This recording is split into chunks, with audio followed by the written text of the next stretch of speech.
Hi friends, అందరూ బాగుండారనుకుంటాను. Friends, welcome to my channel God is great 73కి స్వాగతం. ఫ్రెండ్స్, మీరు కొత్తవారు కనుకైతే నా ఛానల్ సబ్స్క్రైబ్ చేసుకోండి ఫ్రెండ్స్. నేను పెట్టిన ప్రతి వీడియో మీకు నోటిఫికేషన్ వస్తుంది. అలాగే పక్కనున్న బెల్ ఐకాన్ నొక్కి లైక్ చేసుకోండి ఫ్రెండ్స్. ఇక మన వీడియోలోకి వెళ్దాం. దేవుడికి పెట్టిన నైవేద్యాన్ని ఎంతసేపు దేవుడి ముందు ఉంచాలి? హిందూ సాంప్రదాయం ప్రకారం ప్రతిరోజు దేవుడికి పూజలు చేయడం ఆనవాయితీగా వస్తుంది. అయితే పూజ తర్వాత మనం చేసే కొన్ని తప్పులేంటో ఇప్పుడు మనం తెలుసుకుందాం. హిందూ సనాతన సంప్రదాయం ప్రకారం ప్రతిరోజు చేసే పూజలో ఇంట్లో దేవునికి పూజ, దేవునికి ఇష్టమైన నైవేద్యాన్ని సిద్ధం చేయడం జరుగుతుంది.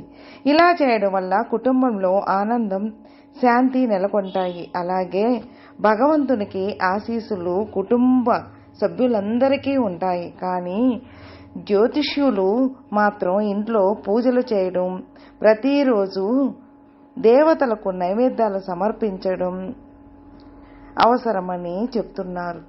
పూజ తర్వాత నైవేద్యం సమర్పించకపోతే పూజ అసంపూర్ణంగా ఉండిపోతుందన్నారు. కానీ భోగ్ సమర్పించడానికి కొన్ని నియమాలు ఉన్నాయి.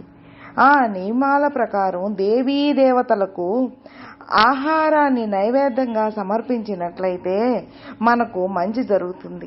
అలాగే కొన్ని మంత్రాలను నైవేద్యం సమర్పించేటప్పుడు జపిస్తే దేవుడు మన నైవేద్యాన్ని స్వీకరిస్తాడు. దీనితో పాటు దేవీ దేవతలకు ఏ అక్షరం సమర్పించాలనే దానిపై కూడా శ్రద్ధ పెట్టాలి. కావున భగవంతునికి నైవేద్యము పెట్టేటప్పుడు ఏ విషయాలను దృష్టిలో ఉంచుకోవాలి, ఎంతసేపు ఆహారాన్ని ఆయన ముందు ఉంచాలి అనే విషయాలను వివరంగా ఇప్పుడు మనం తెలుసుకుందాం. నైవేద్యాన్ని 5 నిమిషాలు అలాగే ఉంచి దేవతలకు నైవేద్యంగా సమర్పిస్తే సమయంలో నైవేద్యాన్ని వెంటనే తీసేయవద్దని, ఎక్కువసేపు అలాగే ఉంచవద్దని చెప్తారు. దేవుడికి పూజించిన తర్వాత నైవేద్యాన్ని కేవలం 5 నిమిషాల పాటు దేవుని దగ్గర ఉంచండి.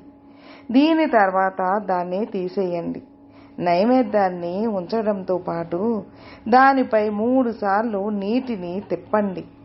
పురాణాల ప్రకారం భోగాన్ని ఎక్కువ కాలం ఉంచడం వల్ల విశిష్ట్యోనుడు, చండేశ్వరుడు, చండాసు మరియు చండాలి అనే దుష్టశక్తులు వస్తాయని చెబుతారు.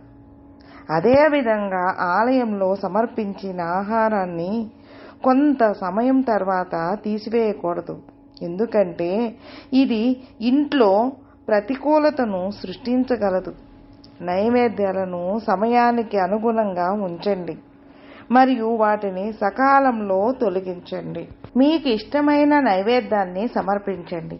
మీరు దేవతలకు మరియు దేవతలకు ఇష్టమైన నైవేద్యాన్ని సమర్పిస్తే మీ కోరికలు త్వరలో నెరవేరుతాయని ఆయన అన్నారు. దీనితో పాటు ఆహారాన్ని ఎక్కువ మందికి పంపిణీ చేయాలి మరియు ఒకరు కూడా తినాలి. ఎందుచేతనంటే ఆనందాన్ని పొందే వారందరికీ ప్రయోజనం కలుగుతుంది. అదే సమయంలో వారు ఆ నైవేద్యం యొక్క పూర్తి ప్రయోజనాలను పొందుతారు. అయితే నైవేద్యాన్ని ఎల్లప్పుడూ స్వచ్ఛమైన మరియు పరిశుభ్రమైన పద్ధతిలో సమర్పించాలని మనం గుర్తుంచుకోవాలి. ఇది కాకుండా ఆహారాన్ని సమర్పించే సమయంలో మనం ఎల్లప్పుడూ బంగారం, వెండి, రాగి, చెక్క లేదా మట్టితో చేసిన పాత్రలో ఉంచాలి. దీనితో పాటు ఇనుము, ఉక్కు లేదా ప్లాస్టిక్తో చేసిన పాత్రలో భోగుని ఎప్పుడూ సమర్పించకూడదు. ఎందుకంటే ఇది శుభప్రదంగా పరిగణించగదు కాబట్టి. ఈ మంత్రాన్ని కూడా జపించండి.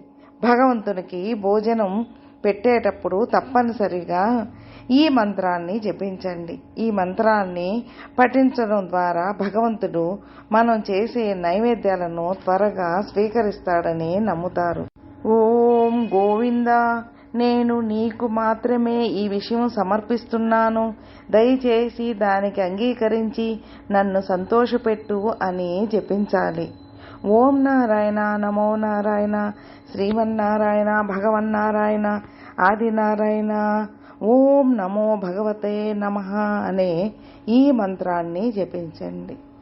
ఫ్రెండ్స్ విన్నారుగా, మీకు ఈ వీడియో నచ్చినట్లయితే లైక్ చేయండి, మీ ఫ్రెండ్స్కి షేర్ చేయండి. సబ్స్క్రైబ్ చేసుకున్నట్లయితే ప్లీజ్ సబ్స్క్రైబ్ చేసుకోండి. నేను పెట్టిన ప్రతి వీడియో నోటిఫికేషన్ వస్తుంది.